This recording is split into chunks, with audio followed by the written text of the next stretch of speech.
ছোটোবেলায় মাগরিবের আজান দেওয়ার সাথে সাথে পৃথিবীর যে প্রান্তেই থাকি না কেন বাসায় চলে আসতেই হতো। আর বাসায় আসা মানেই হাত মুখ ধোও আর পড়তে বসো।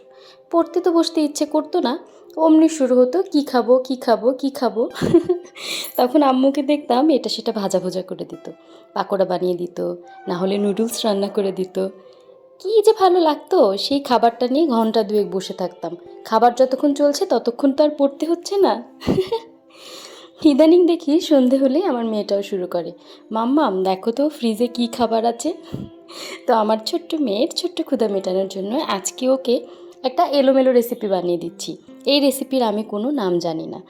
চিকেনগুলোকে ছোটো ছোটো টুকরো করে কেটে নিয়ে এটার মধ্যে আমি একটু ঝাল টমেটো সস আর সামান্য একটু মরিচের গুঁড়ো আর লবণ, সরিষার তেল, চালের গুঁড়ো আর একটু বেসন দিয়ে খুব ভালো মতো এটাকে মেখে নেব। আর সামান্য একটু টক দইও দিয়েছিলাম, আলাদা করে আর কোনো পানি দিইনি। ভেবেছিলাম হয়তো একটু ডিম দিতে হবে যাতে বাইন্ডিংটা ভালো হয়, কিন্তু সস দেওয়ার কারণে আর টক দই দেওয়ার কারণে ডিমটা আর দিতে হয়নি।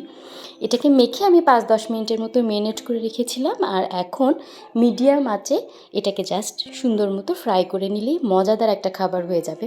মজাদার বলছি কেন, আমার মেয়ে মাশাল্লাহ মনে হয় এই প্রথম কোনো কিছু সে নিজের হাতে খেয়েছে, আমাকে খাইয়ে দিতে হয়নি। আর আমিও খেয়ে দেখলাম ভালোই মজা হয়েছে আলহামদুলিল্লাহ। আপনারা কিন্তু এই এলোমেলো রেসিপিটা বাসায় ট্রাই করে আপনাদের ক্ষুদে সদস্যদের খাওয়াতে পারেন। আশা করি তাদের ভালো লাগবে। আল্লাহ হাফেজ।